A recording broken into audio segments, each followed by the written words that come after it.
teaching you to eat again. This video is aimed at people with eating disorders, specifically anorexia, but also those of you who struggle with food. Hey, what's up you guys? Welcome back to my channel. If you're new here, hi, hello, I'm Lydia, and if you are new here, make sure you hit the subscribe button, join the growing family, turn notifications on, and while you're down there, give me a thumbs up because it really does help me out. When you have an eating disorder, it's very hard to start eating normally again, and I want to share my experience with this and try to help you guys. I'll use my most recent example.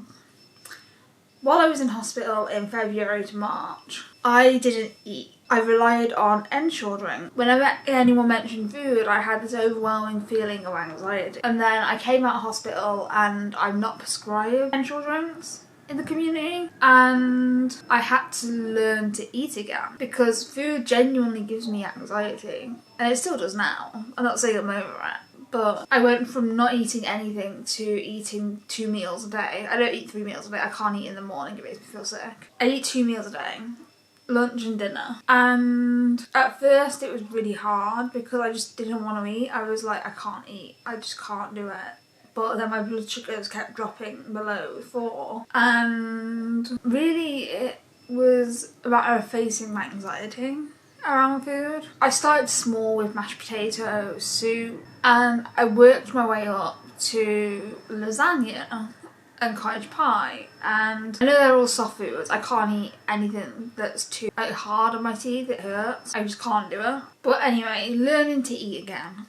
Let's get on topic, Lydia. The first step in learning to eat again is figuring out what your comfort foods are. For me, it's mashed potato. Mashed potato is my comfort food. It's soft, it's not very thick on the stomach, it's nutritional, but most importantly, it's food. And I started eating mashed potato, then I started having soup. So the calorie intake isn't too high, it didn't give me too much anxiety. And then last week I started eating chips. That's slightly harder on the stomach. It's more thick, it's actual chewing, and it does give me anxiety, but I know it's worth it. I don't want to become underweight again like I was 6 years ago. When you're learning to eat again, it's about finding what you're comfortable with. Obviously you need calories, and calorie intake is definitely something that gives a lot of people anxiety. I know it does for me, which is why when I started eating chips, I started to panic because I know it's higher in calories than, say, mashed potato. But I also know that I needed nutrition, and I'm worthy of nutrition. So I ate it despite my anxiety, and believe it or not, afterwards I didn't feel too bad. And when it comes to learning to eat, and it's about building yourself up, you can't just jump straight in and eat a full meal. You know, it doesn't work like that. Eating again after a period of starvation is hard. You go from eating nothing to something. And what I want to highlight here is starvation is never the answer. It actually doesn't help you lose weight because it actually increases your hunger, and then you binge eat. And even if you purge, you're not getting rid of all the calories. Which is why I say eat small amounts. Find your comfort foods. Find stuff you're comfortable with eating.